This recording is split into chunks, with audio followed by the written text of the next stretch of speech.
In Kansas City, overall, what we estimate is 1,650 kids are being enslaved in child sex trafficking in the greater Kansas City area each year, right here in our community. So sometimes people talk about this like it's a choice. Have you ever heard people talk about that? Like, she's doing this because she wants to, or he's doing this because he wants to. If you've heard of female prostitutes, male prostitutes. And when we look at the choice, we know that 93% of them are runaways. They've been sexually abused. I know you've had people that have come here and shared their testimony and their stories with you, right? About sexual abuse that they encountered. In my life, it started when I was 3. It was my grandma's best friend's teenage son that started molesting me when I was 3 years old. And so that's what it looked like for me. And then that continued on, because once that cycle started, there's something that happens and you get this like stamp across your head that says victim, and people know that you're vulnerable.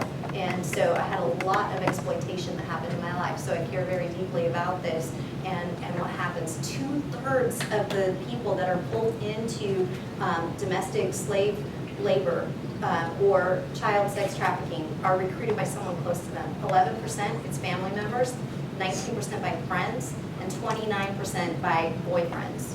Next slide. A friend of mine from high school, we were going to go dancing at a club in downtown Portland. And when we got there, the club was closed. And so we were stuck because we had gotten dropped off. So we had to end up taking the bus home. And we got off at the wrong stop in Portland. And when we were walking down the street, a guy drove by and asked us if we needed a ride. And I said, yeah, okay. And, he had a nice car. He was really cute. He was dressed really nice, had on nice Jordans and jeans, just looked like any guy you'd see, at the grocery store or the mall. And so we got in the car with him and he drove us to my house. And before we got to my house, we stopped and got some alcohol. So once we got to my house, we started drinking. Okay, so this is Melissa. Melissa's story is real. She's a real person, and this is her story and what happened to her. You can go to the next slide. There were some red flags. Did you guys notice some red flags when Melissa was telling her story of what happened? What did you notice? Well, she got a ride from, Yeah, she got a ride from a stranger, right? She didn't know who he was. She knew nothing about him. And what? She started drinking. She started drinking with a stranger. They went and got alcohol, and where'd they go? to her house. To her house. Oh my gosh. Okay, so you guys hit all of those really well. You'll just have to advance them one by one. Getting a ride from a stranger, bringing a stranger back to her house, drinking alcohol. Okay, so pause. My friend left and he started. Okay, so she was making some bad choices. Anybody here ever made a bad choice? You ever done anything that you look back and you go, man, why did I do that? No? Good for you. I sure have. Okay, so she's going to talk, Melissa's going to tell about manipulation and how manipulation works and what happened in her story. My friend left and he started telling me how beautiful I was and started asking me questions about my family. I thought my life was horrible, my parents were horrible, my life sucked because I couldn't stay out till 11 o'clock at night, like my friends could, or I couldn't go to the clubs that my friends went to, or I couldn't do, it was always comparing what I couldn't do to what my friends could do. So as soon as I started saying that, it was, oh, you are so beautiful, I love you should come to Seattle with me and come meet my family, I want to be with you. He told me you were just going to be there for the weekend. As I was growing up, I always was looking for some kind of positive attention from a male. Just, to tell me I was beautiful or that he loved me. And so he started, I just was like, oh, this is it, everything I wanted. I wanted somebody that would tell me these things and treat me the way that he had. We got to Seattle and we checked into a hotel. And he made me leave all my stuff in the car and which I thought, was weird, but didn't want to say anything because at that point he hadn't given me any reason to feel that I couldn't trust him. So we went into the hotel room, and he dumped out a duffel bag onto the bed, and in it was a bleaching kit and some rope, and he tied me to a chair in the hotel room and bleached my hair. While I was sitting in the chair with the bleach on my hair, I started crying and told him I wanted to leave, and he told me that I wasn't going anywhere. And he went through my purse. He took my ID, my social security card, my debit cards, my cell phone, everything I had. And he told me if I left, that he knew my address, and that he would go and he would find me, he would hurt my family, and that he would kill me. Okay, wow. So Melissa, she meets this guy, right? She's totally into the guy. He's into her. She's beautiful. He wants to take her to meet his family. He has gained her trust. And it took more time than you're getting in the video. There's some editing that happened there. So a little bit more time than what you're knowing about. But he built up that trust, and that's what traffickers will do. They'll come on, we call them Romeo pimps. And they come on like, I am all that, and I am here for you, baby, and I'm going to make your life better, and everything's going to be good. So this is the kind of things that we see with victim manipulation. Go to the next. Pimps prey on desires and dissatisfaction. Anybody have anything that you would like to have that you don't have? Me too, right? Anything that you're dissatisfied with in your life? Nobody? Oh yeah, okay, good. I'm seeing some hands now. Because I know we all do. All right, so the next thing. What desires and dissatisfactions did the pimp use to manipulate Melissa? Family. Huh? Family, right? He told her what? What would he do to her family? Kill him. He'd kill him. Kill her family. And he told her what? Kill her? What was the nice stuff that he told her? That he loves her. That he loved her, that she was beautiful. Where was he taking her? To meet his family, right? In Seattle, to meet his family. That's serious. When you start meeting the family, it's serious. So she was really excited. Next thing, her desire to feel beautiful, her freedom from parents' rules, a boyfriend. She had always wanted a boyfriend. And so when you look at that, do you think that you could become a victim of hurting? Think anyone could ever convince you that they were trustworthy? Yeah? Yeah, I'm getting some yeses and I'm getting some nos. We're going to talk about this more because this happens to guys too. It doesn't just happen to girls, it happens to guys too. All right, so desires. It's going to pop up one at a time. What are some things that you want that you don't have? Anybody? Something you want that you don't have? Huh? $1 billion. $1 billion. Oh, $1 billion. That'd be pretty awesome. Sorry, I can't hear real well over the bed up here. Okay, so we'll just pop through those really quick. Boyfriend and girlfriend, clothes, phone, fame. Anybody here want to be famous? What are some things that you are not happy with and you'd like to see change? Anybody? Everybody has it so good here. Man, wow. Guys, I'm impressed. Okay, rules. Anybody want any rules changed ever? Yeah, okay. Curfews? Curfews changed? Okay, so here's how pimps work. There are a couple different things. We have what we call a group that's called the Romeo pimps, and we have a group that's called the gorilla pimps. Okay, so They sound bad. yeah, right, right. Like that doesn't sound good. The Romeo pimps, they come in with the compliments and the attention and the promises and the gifts and I love you and false hope and all the different cool ideas and things that they're going to give you and do for you. Gorilla pimps are force, kidnapping, missing children. We just had a call about a girl that was being kept in a basement in chains.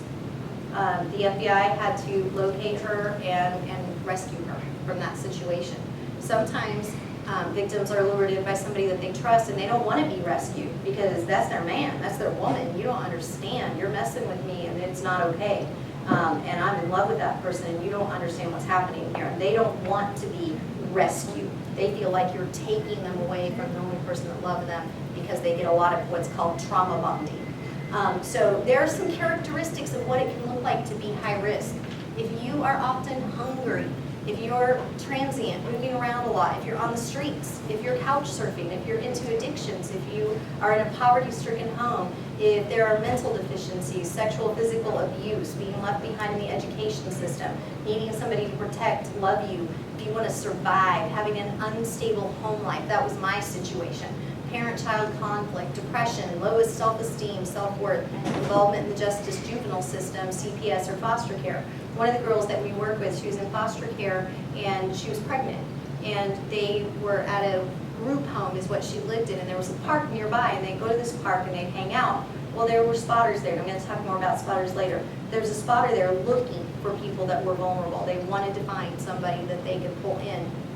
So this woman befriended this young girl, brought her a baby bag with all kinds of cool gifts for the baby, a card, and became her friend, became her mentor.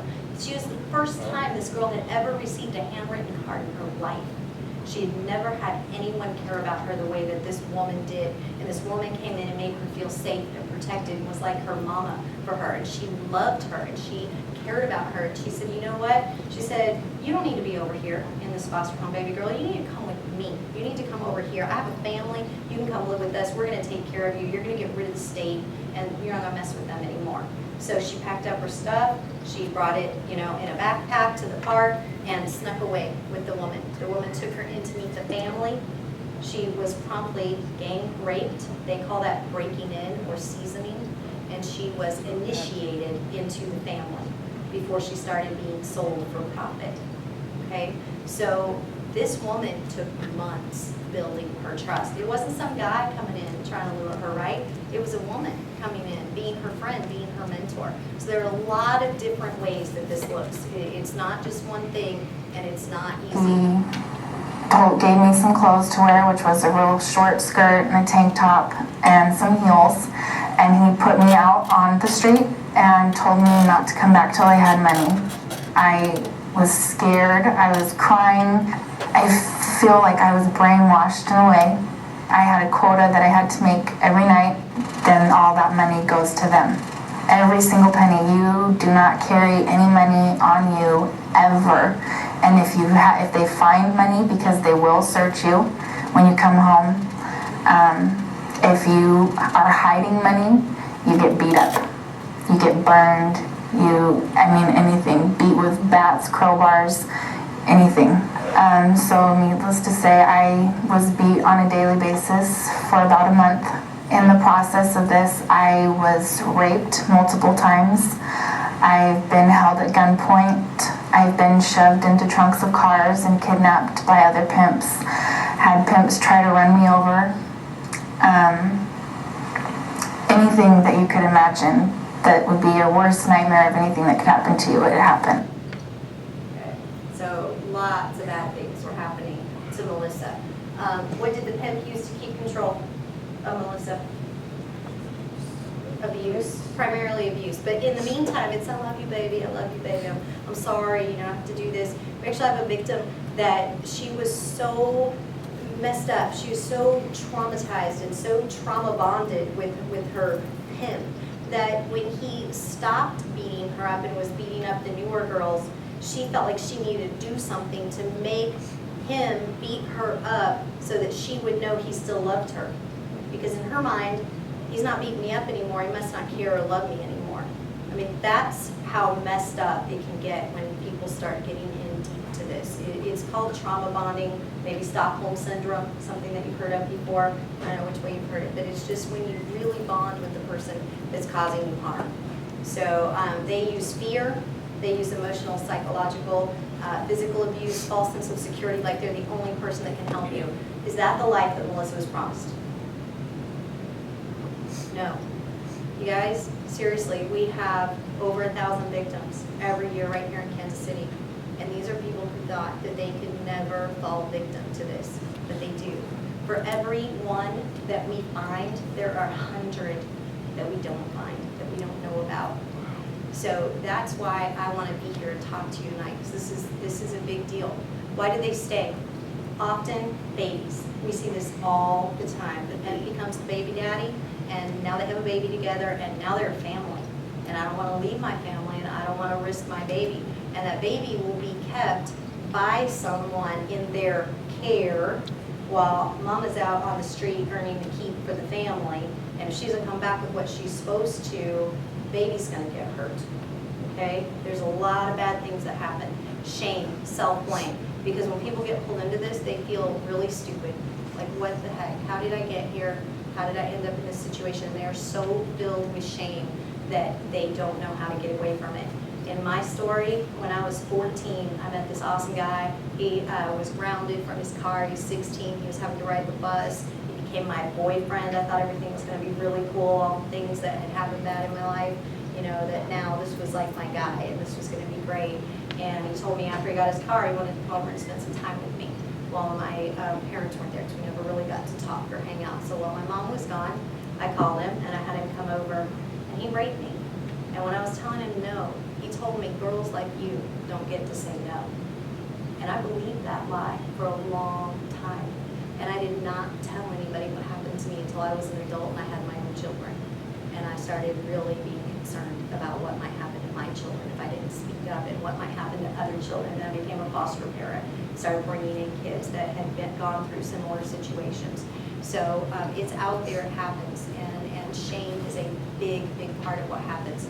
Normalization, because there are certain communities where it's all around. It's not a big deal. This is how the family works. This is how you support each other and what you do.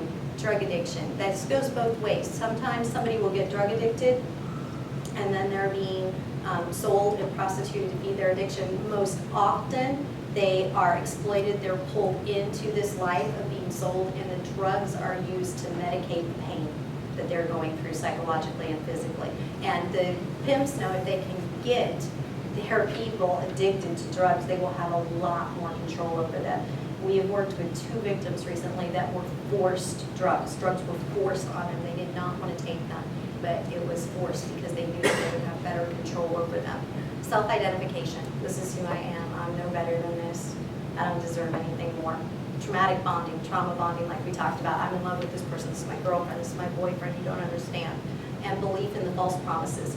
It's going to get better, baby. I promise. We're just doing this right now so we can get through it. It's going to get better. It's going to change. I promise. I'm going to get you all those things that I used to buy for you. And so there's all this belief in false promises. A sex trafficked child is stripped of sense of self, does not believe that they're safe anywhere. When we recover victims out of this, they are terrified that the trafficker is going to come find them where we are, because they believe that. They have been told the only way you are ever leaving me is in a body bag. And so for them to get away alive, it's really hard for them to believe that their trafficker isn't going to find them and hurt them. They believe that their life safety or their family's safety is under extreme threat, and it often is. Fears, distrust authority. This is starting to change a little bit. We're so thankful that it's starting to change. But you know what? They take 12-year-old girls that were being, I'm just going to use some straight words with you. They were being raped for profit. There is no such thing as a child prostitute, you guys. A child cannot consent to that, okay? They're being raped for money. And those children were being raped, and then they would get arrested as a prostitute. And they would get put in jail, and the pimp would walk away, go get a new girl. That's not okay. Laws are changing now. But the girls knew that. They knew they were the ones who were going to get arrested. The boys that were being prostituted, they knew they were the ones who were going to get arrested. So they were very, very distrustful of authority. Suffering from trauma of sexual abuse, incest, physical abuse, neglect. There's also a lot of abuse that happened earlier in the person's life. Usually they're in a survival mode, and they will dissociate from reality. They're not able to handle it. And you know, God kind of made our brains that way to help protect us, where we can go into a different place and have a protected place. But they will experience traumatic attachments with their family, okay, which is with the pimp and those that are exploiting them. So pimps, what do we know about pimps? We're gonna go through this one pretty quick. What image comes to mind when you guys hear the word pimp? No, it's okay. No. What do you think of? What do you picture when I say pimp? I'm thinking of like That dude from Boondock. Okay. maybe like a crazy ass, like right? Straight up Purple like suits. matching. The everything. pearl Red suit, suit. alligator shoes, yeah, Zebra fur pants. coat, maybe Cheetah. cane. No, Cheetah zebra blazers. hat with Right, like right, cheetah okay, shoes and all right. stuff. Spinners Yeah, on the all go. kinds of stuff like that. That's kind of what we visualize. So what is a pimp? You know what a pimp is?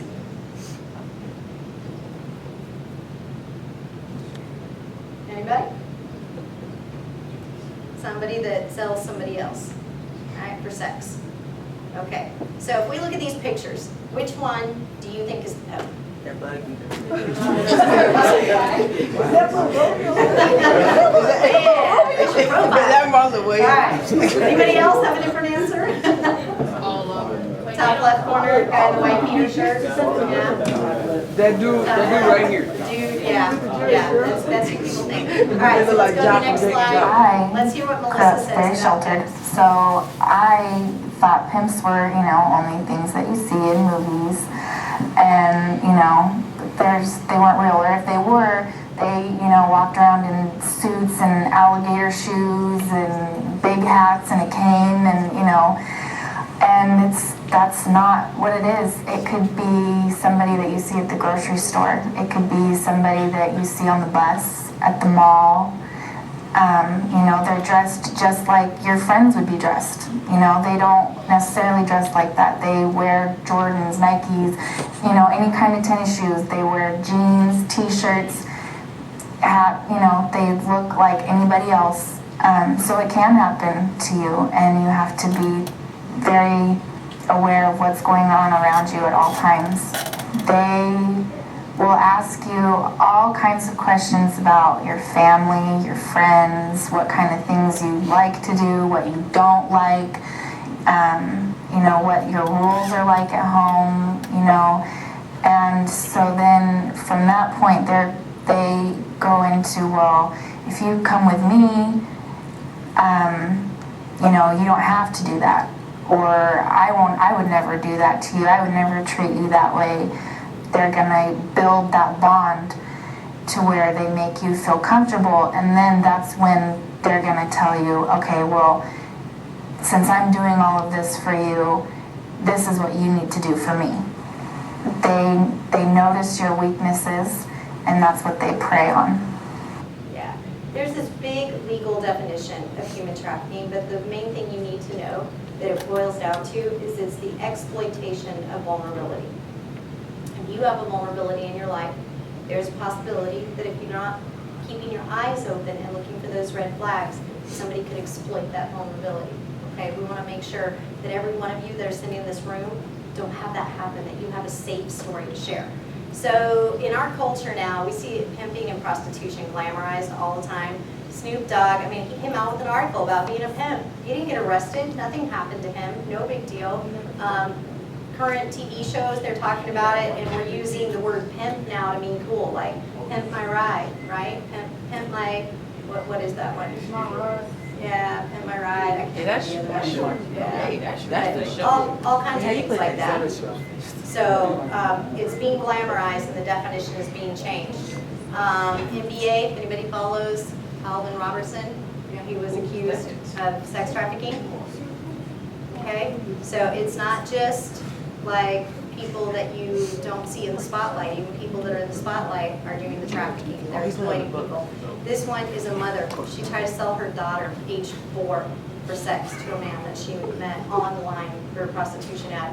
One of the victims that we work with, her mom started trafficking her when she was 8 years old. Started trading her for drugs. Okay, you don't go back to being a kid after that. It's not okay, and it's happening. And we have to have compassion for the victims too, and not just judgment for them. So as we think about these things now, which one of these could be the pimp? Any one of them, right? Not the Including the little girl. woman, including the young-looking guy. That little girl can't be no pimp. That's the boy. That's a boy. In the middle, on the bottom, That's a boy. yeah, that's a boy. We're seeing more and more cases of high school kids being arrested for trafficking. One of my very best friends, she was trafficked from the time she was 13 till she was 17. It was her 13-year-old best friend from junior high that took 4 months to build up best friend with her, cut other people out of the circle and out of her life before she took her to the pen, and she was broken in. by the group that was there, okay? So you guys, it can be anybody. It can be anybody. I don't want you to be freaked out and thinking that everybody that you know is trying to pimp you out, okay? That's not what I'm saying. But I'm saying, right? I'm saying pay attention. Be aware if you see some things that are out of line, pay attention to it. Next slide. Spotters. We've been talking about this, right? The woman that came to the park that befriended the girl, the 13-year-old in junior high that brought her best friend to the pimp. Those are spotters. It's someone who gets paid, or sometimes they're also a victim, and if they recruit other people in, they get the night off. They don't have to be sold because they're now a recruiter, okay? So it's kind of like self-preservation. Where do you think spotters are going to hang out, you guys? Parks, mall, the mall, schools. Yeah, where else? We can start flipping through them. School, mall, park, coffee shop, fast food hangout, movie theaters, bowling alleys, amusement parks, right? Get dropped off at Worlds of Fun, Oceans of Fun, Schlitterbahn, wherever. And guess where else? Online. That is the #1 location the spotters are hanging out. We're going to talk more about that. Sex trafficking, it happens to guys too, not just to girls. How do you think that a pimp or a spotter would lure in a guy rather than a girl? How? Any ideas? Sports. Huh? How girls dress? Like, yeah, she's saying wearing something hot to draw the attention, right? Yeah, she's right, that's exactly right. That's one of the ways. Sports is another way. I'll help you get your break.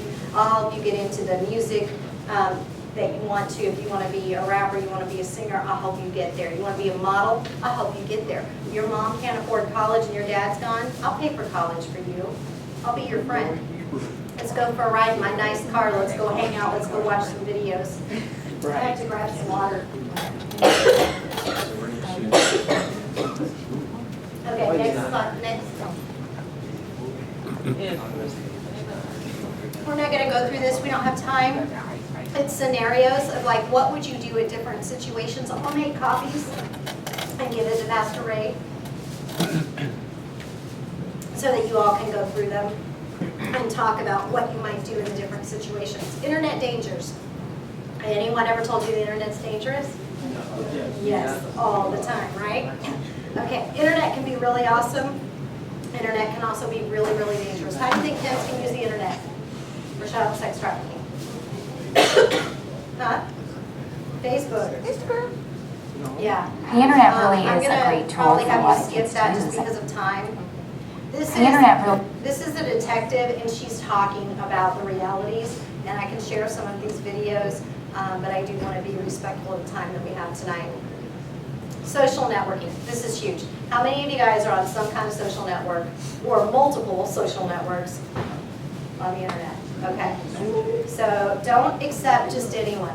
Sometimes it's fun just to accept, to try to meet new people, but those can be pimps, those can be spotters, they can be online predators. That's what we see a lot of. You guys, please don't share your personal information.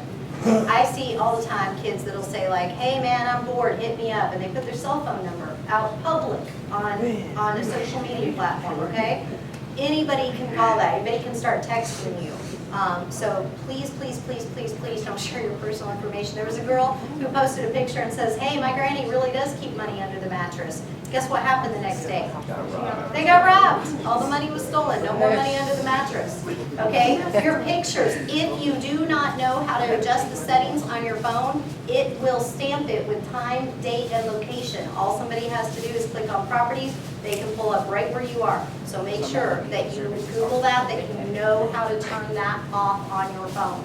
That's important for parents too, not just the kids. I can't tell you how many times I've seen parents post first day of school pictures, their kid, the name, right in front of the school that they go to. I mean, you're giving a lot of information out that you don't want people to have necessarily. Chat rooms, private messaging, IMing, Snapchat, all of those different things. I want to encourage you guys, please, please, please, please, please set your profiles to private. There's no reason to have it out there public, okay? I promise you, predators are looking. They're looking for you. They want to find you. And it's not just that they'll find you and traffic you. Sometimes they'll grab your pictures and they'll start sharing them. Maybe you post a picture in a swimsuit or something like that. And they start sharing those pictures out with other predators. So please, please be careful about that. If you know of abuse, report it. Report it right away. We'll flip to the next one. Okay? These are the places they hang out, right? All of the social media platforms. This doesn't even cover all of them. Parents, there are hundreds of social media platforms. So be aware, have those conversations. How are they going to find me? How are they going to find me? So here this is, she posts on Instagram, she's at Starbucks, right? Posted here that they're at the frozen yogurt place. Homie got it. Post a Look at selfie with different things in the background. Next slide. Okay? This is even making the newspaper. Schools are hotbeds, okay, for recruiting. It's a place where it's really happening, so you need to pay attention. Not just for yourself, but pay attention for your friends, too. This talks about predators. Okay, yeah, I'm going to let you guys watch this. It's kind of old school on the computer, so, but check out what it says about that.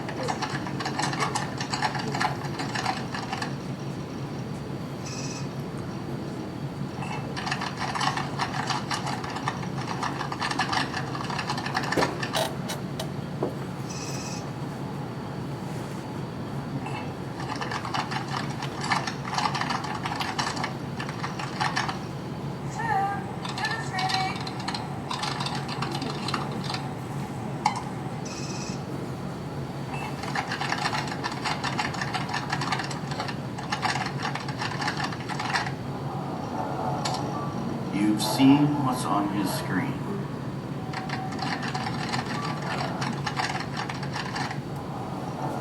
Imagine what's on his mind. You think Tim's going to be very excited when he meets Debbie? No. No, not at all. We had this happen right here in this area with a kid. He thought he was meeting some woman. He was waiting at school. A police officer saw him there when nothing was happening, felt like something was wrong, started talking to him, took him home. They checked the computer. He finally admitted he was going to be meeting someone, and it was not a woman, it was a man. He'd been arrested as a sexual predator and was out at a halfway house and was getting ready to come pick up this young guy. Okay, so you can get lured in lots of different ways. There's just a case where girls were sending these pictures to guys and saying, hey, I'll show you mine if you show me yours, except for it wasn't a girl, it was a guy. And so he was getting all these pictures of these young guys by sending out fake pictures of girls that he had gotten online. So there are predators out there, there's lots of things that's happening. I'm gonna skip over this for right now. Cyberbullying is happening all the time. Pimps use it to manipulate, and the important thing is to ignore, to block the sender, to save any evidence. Not, you guys, when I say save evidence, be careful, because what happens if you have pornography on your phone? Do you know? You can get in trouble, you can be arrested, you could be, it says a sex offender, okay? Do not store pornography on your phone. As tempting as it is, if somebody sends you a picture to send to somebody else and go, dude, check this out. Don't do that, because guess what? If you sent it, now what did you do? You distributed pornography, whole nother level, okay? So the pictures that sometimes get sent back and forth, there can be some really, really, really serious repercussions from that. And seriously, it can mess up the rest of your life and just chances with jobs and things like that. Think about what you're posting. Think about that it's not private and that it can go anywhere. If you have a cyberbully, don't comment or contribute. Help your friends. That doesn't mean get on and start mouthing off to the abuser. Okay, that's not how you help your friend. You encourage your friend. You tell them to ignore it. And if there's any abuse, report it. Someone in your church, someone in your family. Okay, I know some of you may not have families where you feel safe talking to somebody there. Find somebody that you do feel safe talking to. In my house, I didn't have a relationship where I felt like I could go talk to somebody. I had 5 stepdads come through my house, you know, during the period of growing up. It wasn't very cool. So I had to find somebody else that I can trust. For me, that was a teacher at my school. And she really helped me change my life around. Texting and sexting, just what I went over. It can be extremely dangerous. It can be pimps, it can be spotters, it can be predators. Sexting, you know what that is, right, guys? Girls sending pictures that are suggestive, that are nude, that are things like that. It's illegal. It can be seen by anyone, and a predator can use it to manipulate. Hey, saw that picture of you in your bra, and if you don't send me some more pictures, then I'm gonna put this out on YouTube or Facebook or wherever for everybody to see. And so it can get into a whole thing of extortion. Do not forward pictures, do not forward pictures, okay? Videos, do not forward videos. If you get them, show them to someone. It's not throwing someone under the bus, okay? Sometimes we can think like that. I'm not gonna be the snitch. I'm not gonna throw somebody under the bus. But let me ask you something. Your friend's out there on the street and they're laying down and the bus is coming at them. You're just gonna let them lay there? I hope not. I hope you're gonna try to get them out of the street, right? It's not throwing somebody under the bus, it's keeping them from getting ran over by the bus, okay? So just keep that in mind. Report abuse immediately. Please, please, please.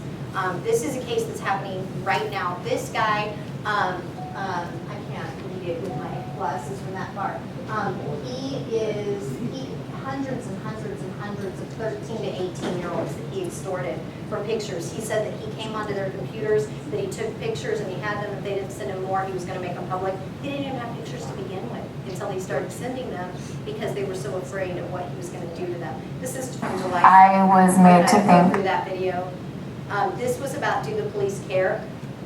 Victims are very afraid of the police often. They're afraid that they're going to be the ones who are going to get in trouble, that they're going to be arrested, that their families are going to reject them, and so they keep living in that shame. What Melissa found out finally is that a police officer did care, and he did get her the help that she needed and was able to help get her out of that life, and then her parents came to get her.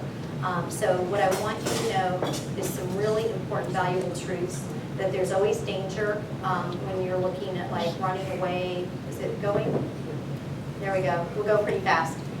There are reasons that teens might run away. Okay, people tend to think that it's because, well, I don't like my rules or whatever.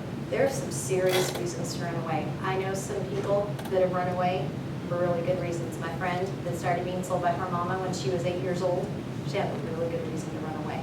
Okay, so sometimes it's not always just, oh, I'm spoiled, I'm not getting my way. It can be that there are serious things going on.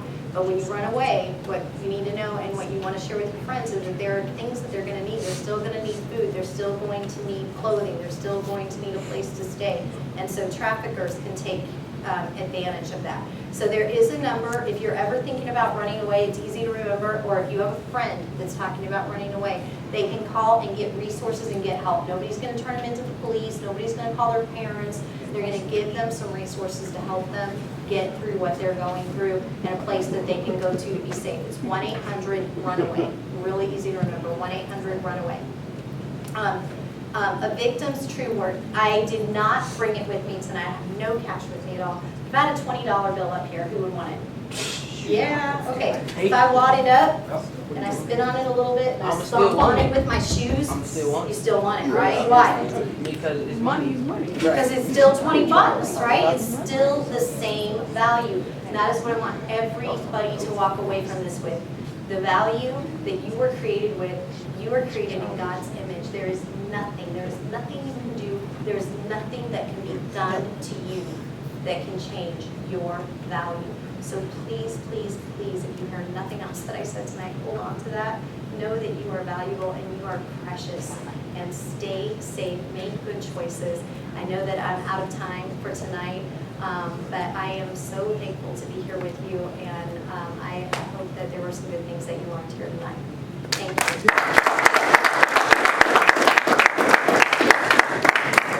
Thank you, September. You're welcome. Thank you.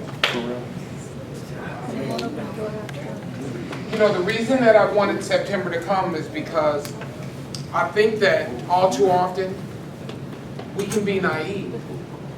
We can be naive to think that this only happens in certain areas and it'll never happen to you. But the reality is that there are times when you're probably on Facebook or you're on some social media that you have absolutely no idea who you're talking to. You may not know. And you have no idea. The only thing that I'm trying to do is prevent you from probably being a victim of something that you never intended it. You weren't looking for it. But you know what? If someone did offer you a $20 bill, most of you would probably take it if you didn't know them. Of course you'd take it, wouldn't you? Mr. Brooklyn. Right? You know, and then you have no idea if there's some guy at the mall, you think the mall's a safe place. You know? People are out there looking for it. So I'm just trying to prevent you guys from being a victim. Isn't there a statistic about Lee Summit in particular? Yeah, well, it was in the Independence area, actually. I mean, there's so many different things. There's not one for Lee Summit. What happened in Independence is the Independence police officers were like, is this really, really happening the way that people say it's happening? So they set up a sting. They offered underage girls online, and they had over 500 phone calls in the first 24 hours. 500 phone calls 500. for underage girls. Yeah, the demand is really high, and so they are going to do everything they can. It is big money. It's big money. It's big money. And so I was watching on CNN, they had a deal on human trafficking, right? So what happened is that these guys that were selling marijuana and selling crack and selling stuff realized that in order to make the kind of, they were making X amount of dollars selling drugs on the street. But they realized something, that all they had to do was get an underage girl, get 3 of them, and they could make more money off 3 underage girls in a day than they were making putting people on the street selling drugs for them in a week. And the reason is because there's a huge demand for boys and underage girls. There are guys out here that would love to have you. They would do anything for you. They would do anything for some young boy. There's women out here that will take some young boy. And the reality is that you, all of you, are potentially victims, could be potential victims of someone out here who wants to have an underage boy or underage girl. It just happened in the city, what, was it earlier this year or maybe the last year, where the guy took that 12-year-old girl and took her somewhere way across state and No, that was this year. that was this year. That was this year. Isn't And it? there are so many cases that never even make it. That just never get reported. 15-year-old. That- That it was the older guy. He said, meet me at Quick Trip. He even set it up so she would meet him where there was a camera, so they would see her get into the car voluntarily, because then she's a runaway. She's not an endangered youth, She's and a it's not an runaway. Amber Alert. She's a runaway. When she was found, she had been drugged, and she was in the company of 5 men when she was recovered. 5 men. Drug. She went How, with her 12, 13? She was 14. She's 14. And he was 21, and he was her boyfriend. You think that and I know you feel like, how would someone do that, right? Is that what you're thinking? No, why would you go out with it? And it's you know what? Here's the reality, Craig, you can stop that. Here's the reality.